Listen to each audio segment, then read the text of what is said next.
after a long, secret negotiation, an unprecedented declaration of principles was agreed upon, based on the exchange of land for peace. New hope seemed to be on the horizon. Together, today, with all our hearts and all our souls, we bid them shalom, salam, peace.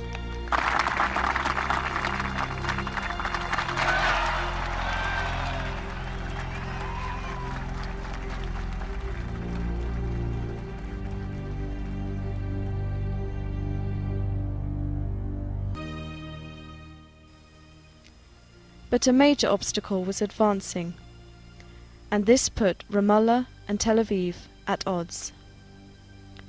The Israeli colonies, or settlements, in the heart of Palestinian land. This obstacle was a direct threat to the guiding principle for the entire negotiation: land for peace. The Israeli settlement policies started almost with the beginning of the occupation. The different Israeli governments had different understandings of the same concept of settlements. The first settlement in the West Bank had been constructed a few weeks after the 1967 war. That was the Kfar Etzion. A year later, a bit more than half a year later, 1968, a group of settlers had moved to Hebron. They had moved to Hebron by the agreement back then, which had been done between them and the military. They were supposed to stay in Hebron only for a week and only during the Passover. Within 2 weeks after Israel conquered, already there were plans for settlements. There were plans for what we're going to keep. There were plans of giving Palestinian areas back to Jordan. The Jordanian option was the option of the Labour Party. So that the idea that this is our country, we've now grown our country. Now the trick is, how do we keep it and keep control of the land and make this all the land of Israel, but get rid of the Palestinian population? That, until today, from 1967 until today, remains the essential issue. In 1977, with the election of Prime Minister Menachem Begin and his appointment of Ariel Sharon as Minister of Agriculture, they found their champions. The partnership between the hardline Begin and his settlement bulldozer, Sharon, changed the face of the occupied territory. By the time Mr. Begin left office in 1983, more than 100 settlements scattered throughout the occupied territory were now home to the most fundamentalist settlers.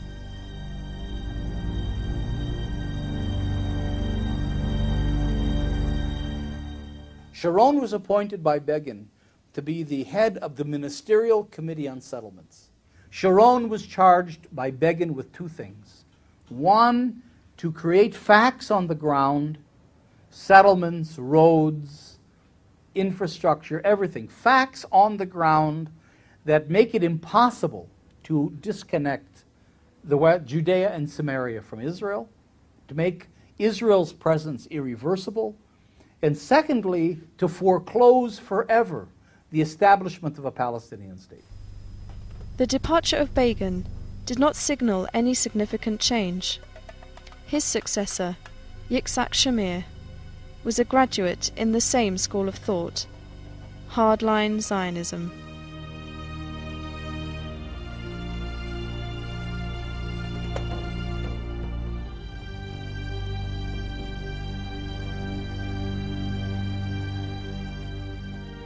In 1983, the Israeli Ministry of Agriculture and the World Zionist Organization published a master plan that called for 43 new settlements, 300 to 450 kilometers of new roads to connect and serve the settlements, and proposed quadrupling the number of settlement residents to 100,000.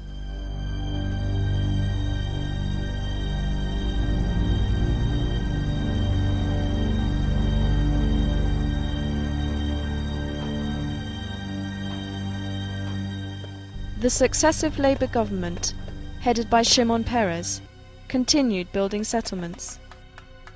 Settlement building is not the policy of the left or the right. It's the policy of Israel, no matter who is in office.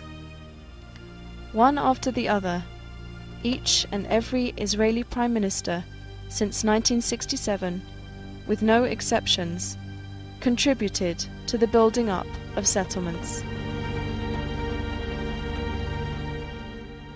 Benjamin Netanyahu shocked the Palestinians when he decided to appropriate one of the most beautiful hills of the land for the settlement of Har Humar. This was the strongest signal to the Palestinians that Oslo was not working. Oslo did not manage to dismantle a single settlement. To the contrary, Israel was taking more Palestinian land. Ironically, after 1993 and the signing of the Oslo Agreement, Israeli policy toward the settlements took a drastic turn, which led to significant growth in the settlement's size and population. During the 7 years following Oslo, the settler population within the West Bank increased by 90%. The sharpest increase occurred in the year 2000, during the term of Prime Minister Ehud Barak. In terms of the population growth in the West Bank, and in terms of construction of permanent houses, apartments, infrastructure in the West Bank, those years were actually the mid-90s, the years after Oslo Agreement. When we were supposed to be building confidence, building trust between the two sides, to get to an end of conflict. However, Israel had something else completely in mind. They were trying to create facts on the ground in an unprecedented pace in order to dictate the outcome of the negotiations and not reach a negotiated settlement. Prime Minister Barak in Camp David, he was claiming he's giving everything, giving the moon. But what an ugly moon it was. Following international pressure to stop settlement construction, the Israeli government began new tactics. Under the pretext natural growth, they expanded and fattened the existing settlements and connected them to each other and to Israel. The result is huge blocks like the Ring of Settlements in Jerusalem and the blocks of Ariel and Gush Etzion, which slice the land and block any possibility of a contiguous Palestinian state. The mastermind of this policy is Prime Minister Ariel Sharon.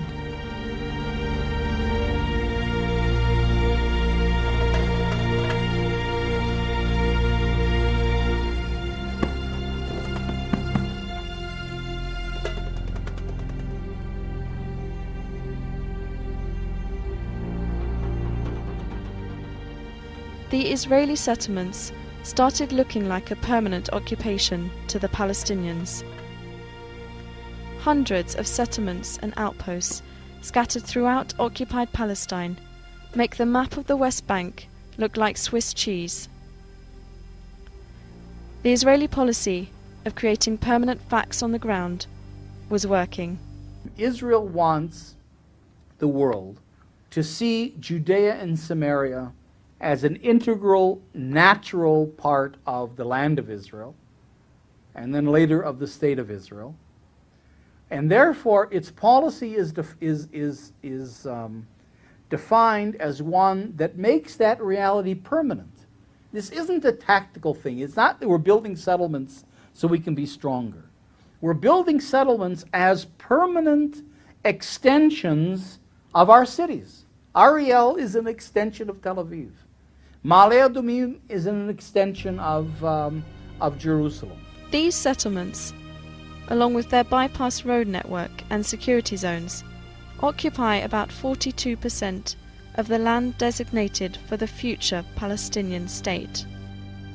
New road construction throughout the world generally means growth and better accessibility. In contrast, roads between settlements can only be travelled by settlers. For Palestinians to drive on these roads, they must obtain special permits, which are extremely hard to get. The basic human right of freedom of movement within one's own country has been taken away from the majority of Palestinians and considered a privilege for a select few. Here's where the highway system feeds in and the whole infrastructure, because you create a landscape in which, you're in Ma'ale Adumim, in the middle of the West Bank. Well, but with a beautiful highway, you can go to Ma'ale Adumim, you can go home and back, you work in Jerusalem, home and back in 15 minutes, with a beautiful highway, never encounter an Arab, never, God forbid, you never go through an Arab village or neighborhood or anything else. You stay completely in a Jewish-Israeli environment. So you come from Jewish Jerusalem, you go down the beautiful Jewish highway, through a Jewish landscape of the land of Israel, which is all idyllic because you don't see Arabs. You get into your Jewish dormitory suburb, go to your Jewish swimming pool at the end of the day, and everything is normal. It's banal. It's not an issue. It's not political at all. The locations of settlements are chosen carefully. Most are located on the tops of hills and between Palestinian towns and villages. The majority of these settlements have no proper sewage system, leaving their wastewater to run through Palestinian agricultural land, causing great damage to the people and to the environment.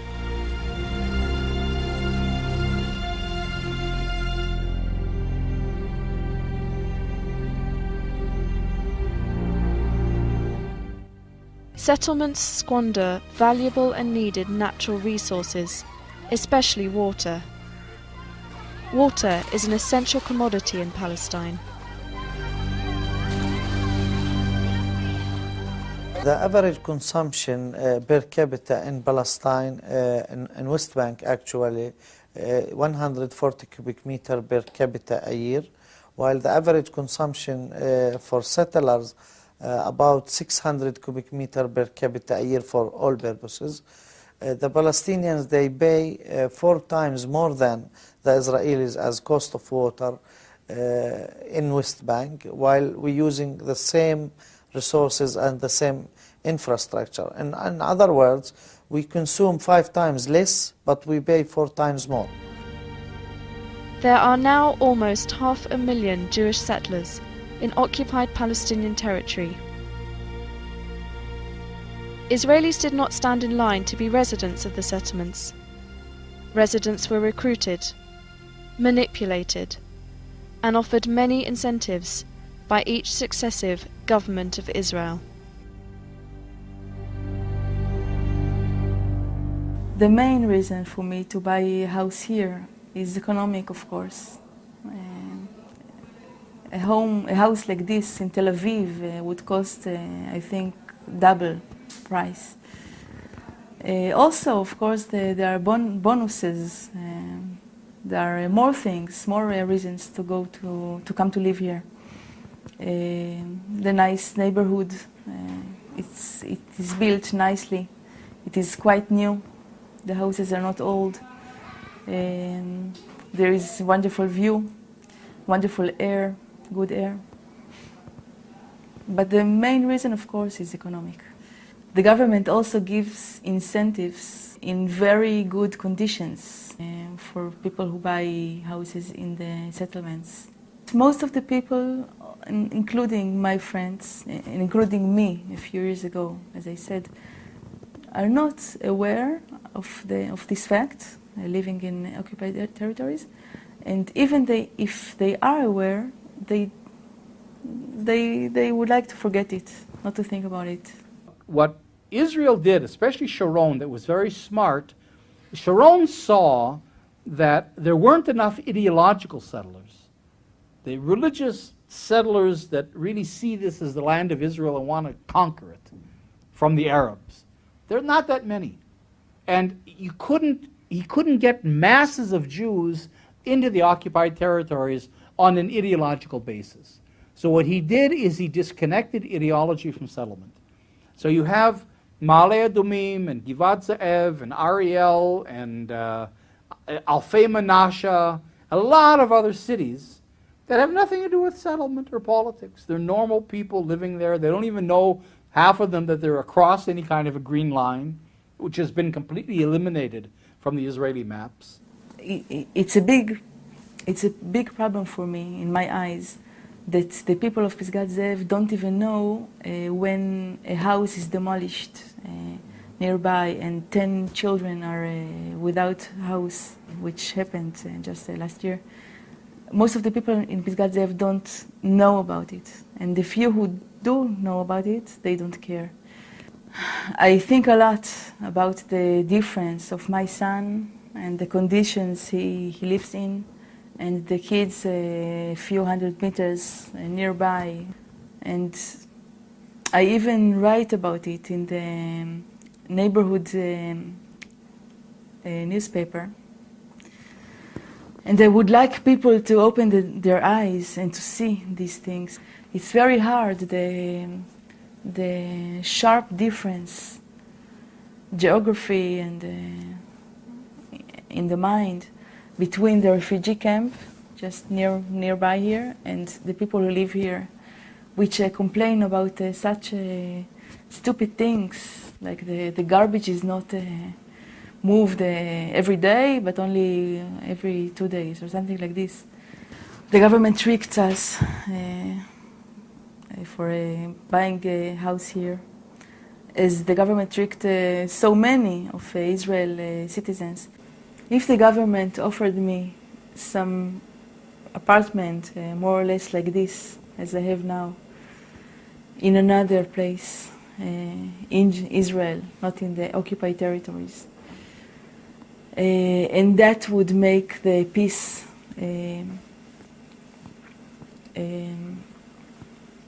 closer, I will leave tomorrow. According to the Israeli group Peace Now, the overwhelming majority of settlers, 80% of them, consider themselves to be economic settlers. But the other 20% are ideological, hardcore, religious zealots. They are well armed and have no hesitation in using these arms.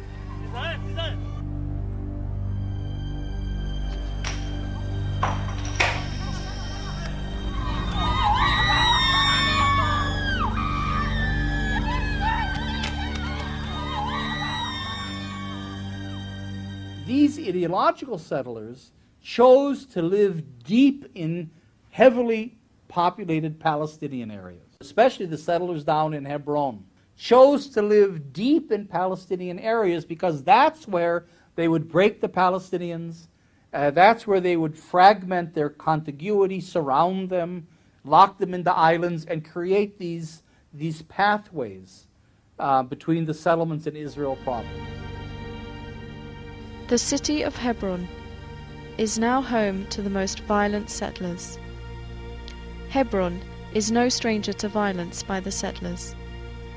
In 1994, an American-born Jewish doctor entered the Holy Mosque in Hebron and slaughtered 29 Palestinians at prayer.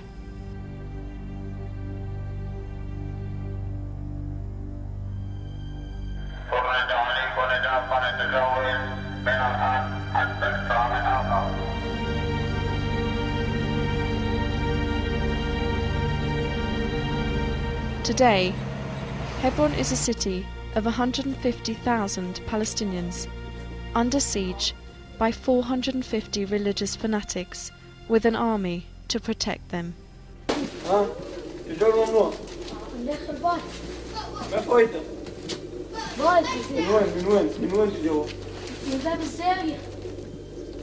אתה משקר אותי?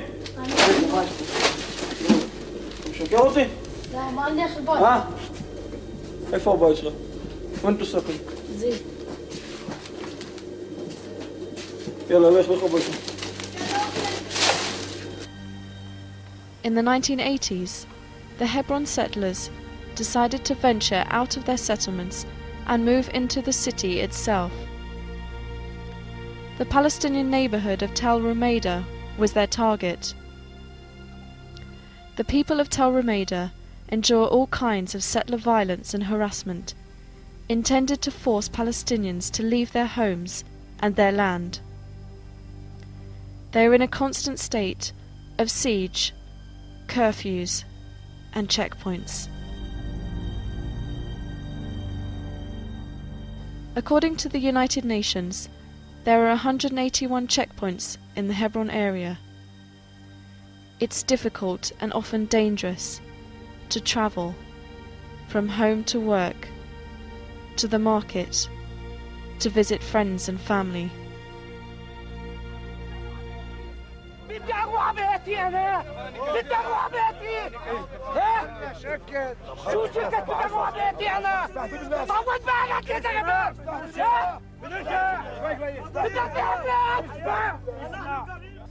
The brutality of the settlers and the occupation that comes with them prompted some former Israeli soldiers to break the silence and speak out to their own society and to the world about their experience in Hebron.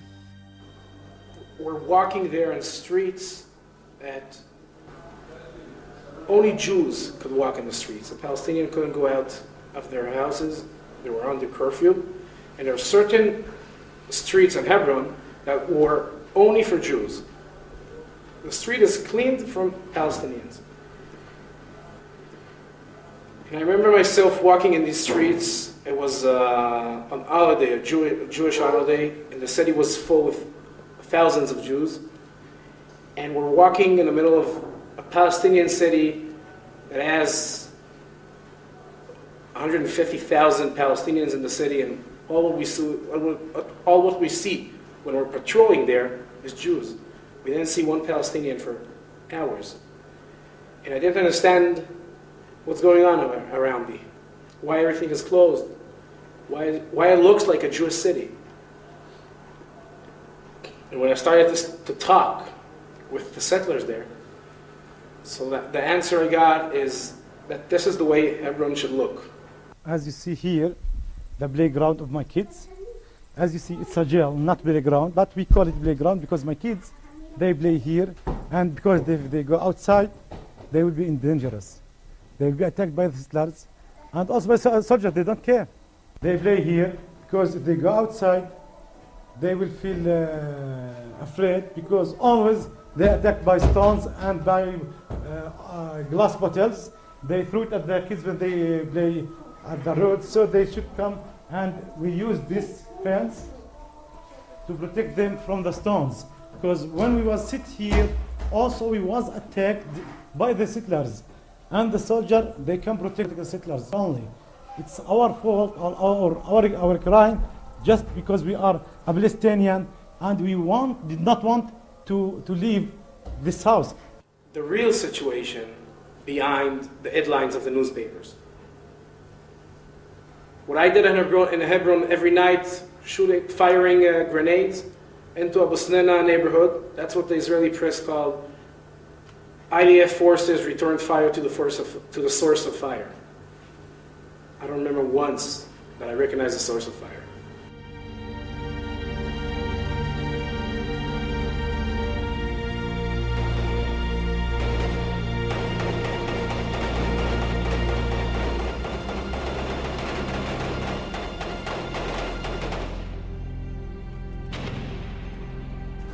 People just argued. I mean, I want to shoot, no, I want to shoot, no, I want to shoot. They just like stood in a line behind a grenade machine gun in order to shoot the grenades for something like 2,000 meters at Khalid Sheikh. I mean, civilized neighborhood, and you can't see shit. I mean, it's night, and you don't see any snipers, you don't see nothing. You just see buildings, and you feel like it's inside of a computer game. And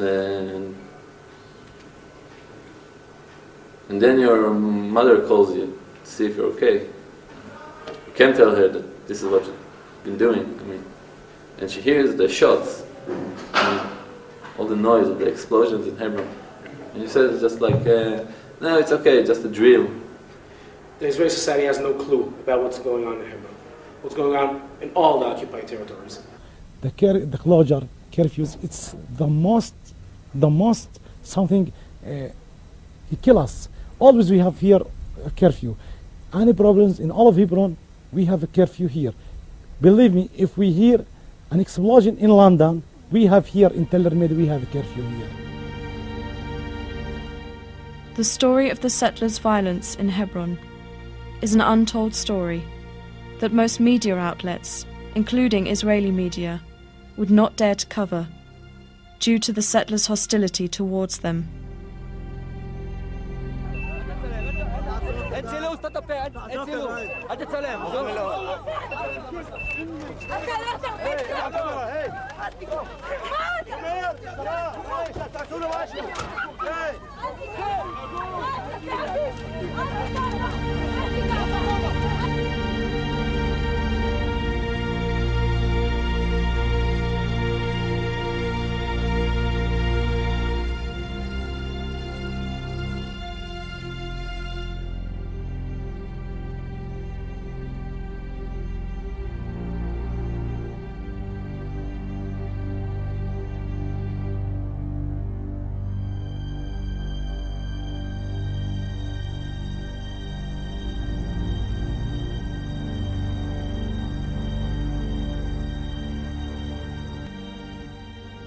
The city of Hebron is losing its residents at an alarming pace, especially in the old city.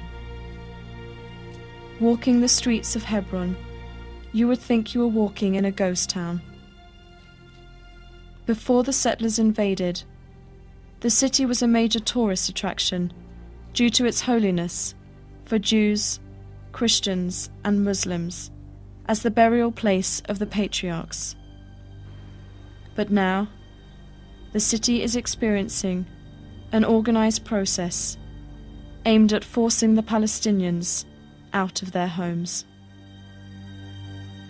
Sitting on a post on the roof and hearing drilling from the under of you inside the settlers' houses, and you call on the radio, you call the patrol, and you say, I hear drills under me, please check what it is. And the patrol comes in the middle of the night and he found a settler that decided to expand his living room. So he drilled into the wall, he broke into a Palestinian shop, they have the same wall. He threw everything that was in the shop to the street, he locked the doors, and now he has a bigger house. No one is arresting him, no one is stopping them. The police in Hebron is afraid from the settlers. It's frightening. I mean, it's really frightening to live here when your neighbors want you gone. They want your land, they want your home, and they're willing to intimidate and to threaten until they get their way. And the army and the police, the Israeli security apparatus that is here is primarily mandated to protect them. They're armed, they're violent, there's been years and years of absolutely unrestrained settler violence. A settler can kill a Palestinian with impunity, with no fear whatsoever of ever being tried or brought to court or anything. And I've witnessed this with my own eyes. Settlers can go, and I've witnessed this as well, into Palestinian houses and take over the houses, or come in and burn the house down, with the police all around.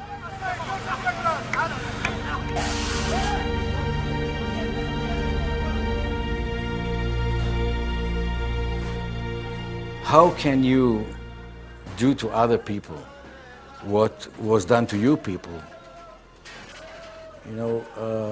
just 60 years ago? I visited South Africa recently, and I spoke to black people who still remember the apartheid. This is the South African apartheid. This is Rhodesia. Actually, the Palestinians, in the best case, are transparent. They don't see them. They don't exist.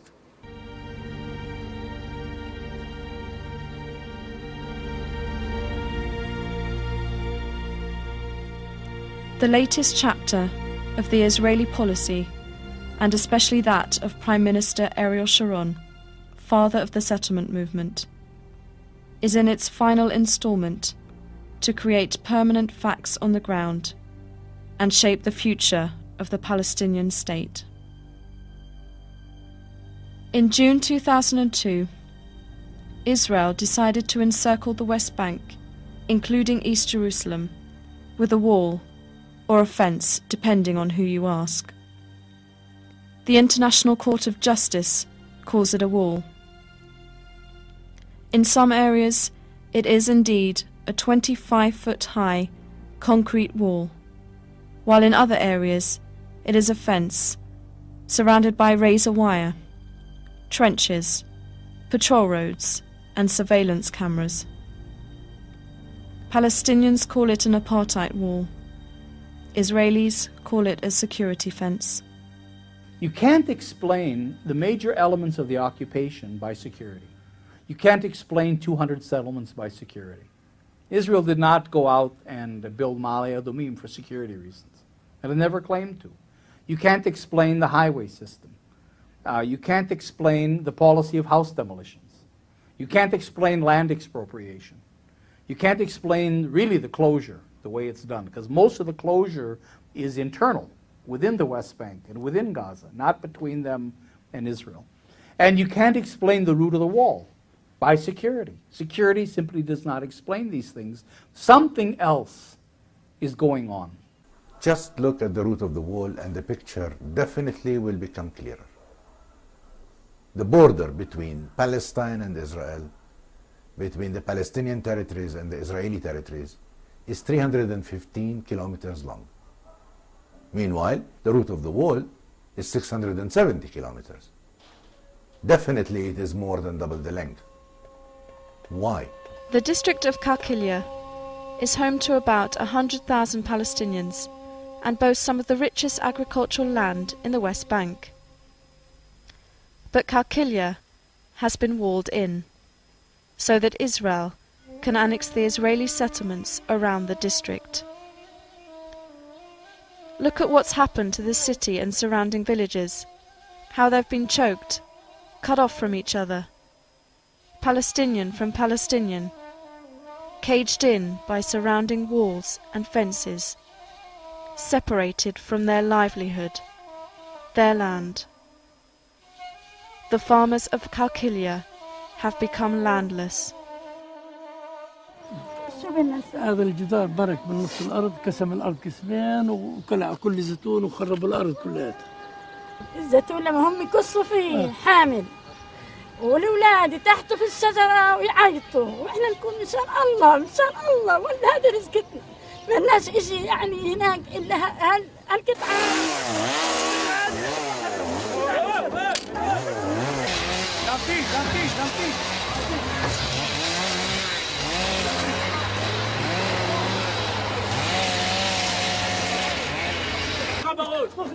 אני אתן לך ברות, תזהר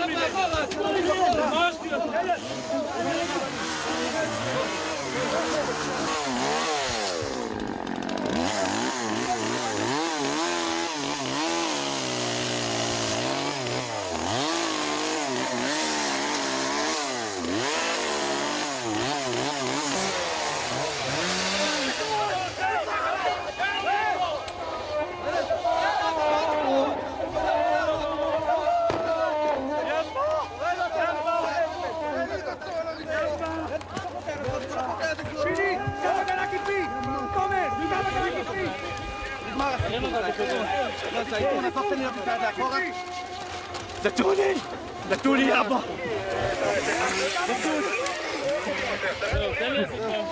دتوني يابا يلا أزيكون أزيكين مش ياس تعال تعال ايش لكم أزيكون ايش أزيكون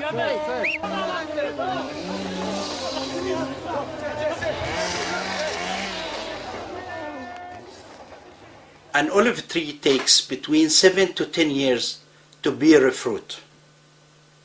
And the Israeli bulldozers uproot it and steal it in a minute.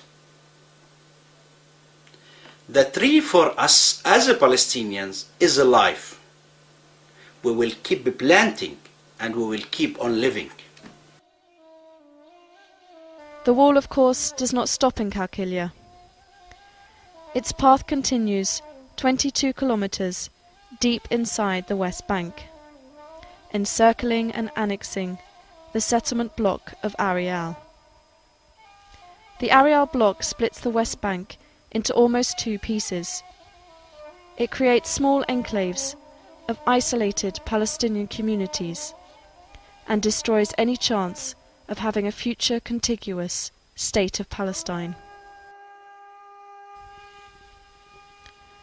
The wall continues its path, encircling and annexing more settlements and more Palestinian land, while devastating many farming communities in its path.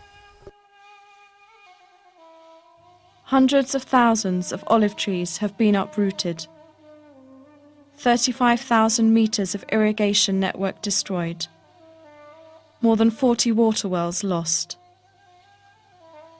In the path of the wall, there were many trees, many homes, many farms, many people, and every one of them has its own story.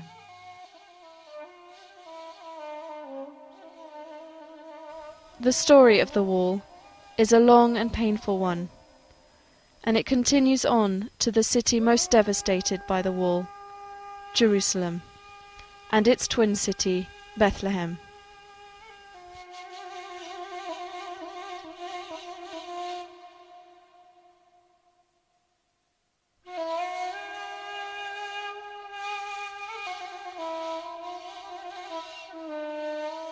Upon completion of the wall in Jerusalem, tens of thousands of Palestinians will find themselves outside the walls of the city, cut off from their city and their livelihood.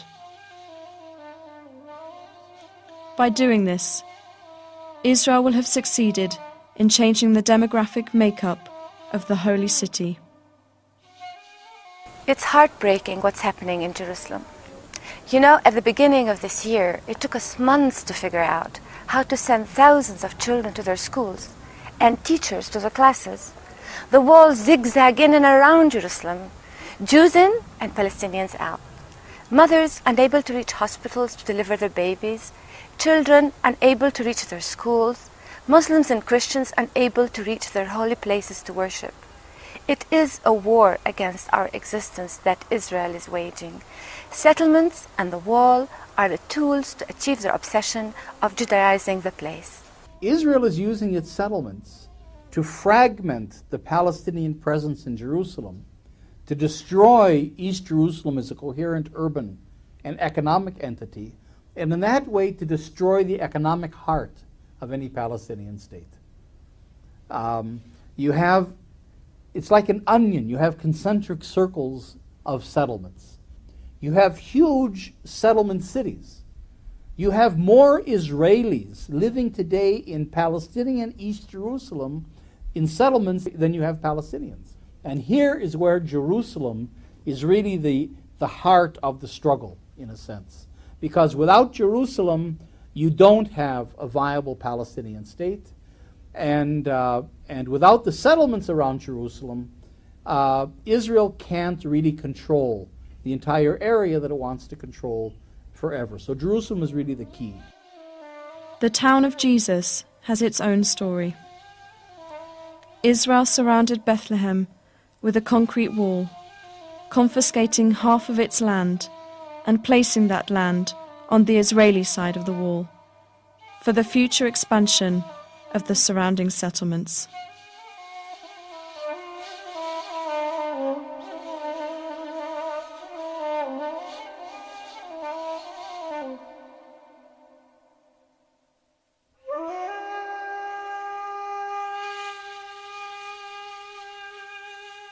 I wonder what Jesus would say if he sees his town as a ghetto behind walls and gates, oppressing people, taking their land and depriving them of their dignity will never bring security to anybody.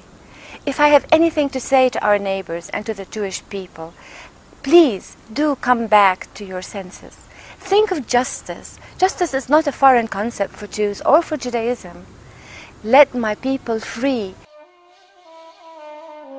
The wall snakes south of Bethlehem, encircling and annexing the huge block of settlements, Gush Etzion, and other scattered settlements along the Green Line, the border. Upon the completion of the wall, Israel will have succeeded in annexing more than 80% of its settlers and their settlements into Israel.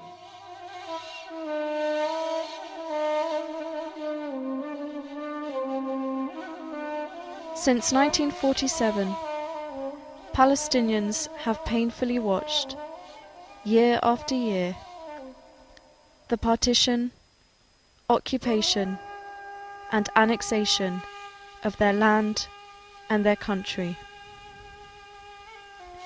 The dream of freedom and statehood is as elusive as ever.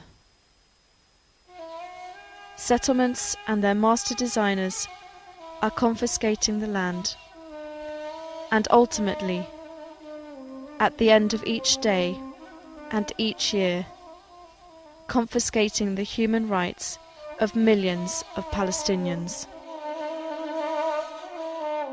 Settlements are destroying the principle that is the very foundation of the peace process: land for peace, and creating a land with no peace. It would be very hard to argue that the two-state solution is still alive, if by that we mean a viable Palestinian state. A continuous Palestinian state is going to be practically impossible. And this is going to be not only the end of the dream of Palestinians of a state, but it might also affect the Israeli dream of the survival of Israel as a Jewish state. They are asking themselves a simple question.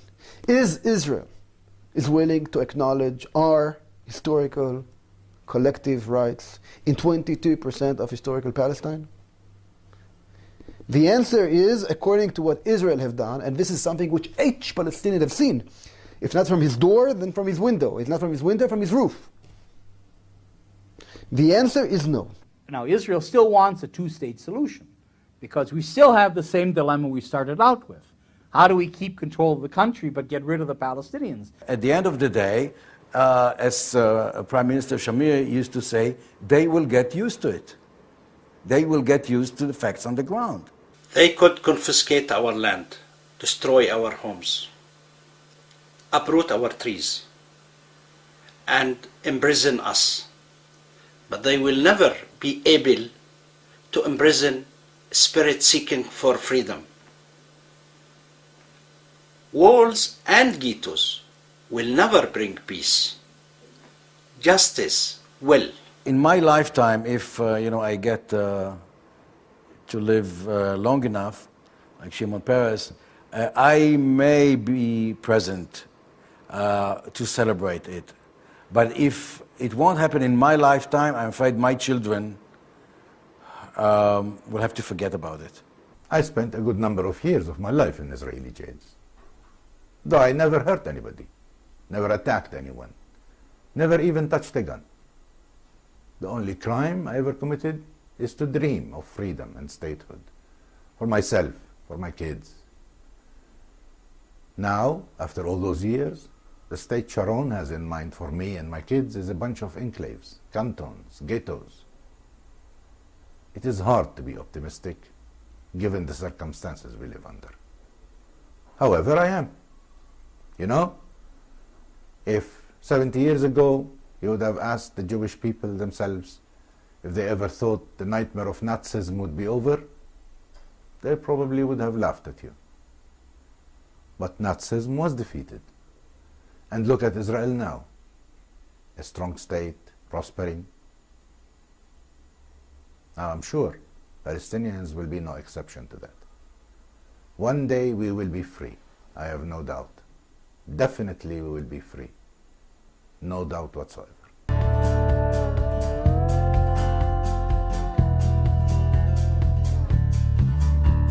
Yeah, ask me how it is that I dare to take a side. You say I loathe myself, pointing out that you have lied. You say it's tribal warfare, but I disagree, for the dynamics of the situation are not difficult to see. On the one side is the fighter jet, on the other is the stone. On the one side is the slave, on the other is the throne. For the many there are checkpoints, while foreign soldiers rule the streets. For the one side there is victory, but the people don't accept defeat. The word you need to know is occupation, the very definition of a land without a nation. And if peace is what you're after, then let us not deceive. It'll come on the day the tanks return to Tel Aviv.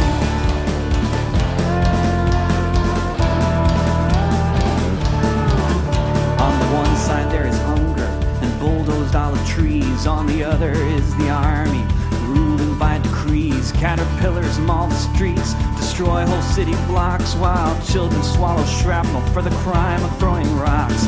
Fences are erected around the towns they flatten, and Herzl's own fanatics sleep on sheets of satin. And they water their plantations, drilling ever deeper wells, while the displaced children of the hopeless are filled with bullet shells. The word you need to know is occupation,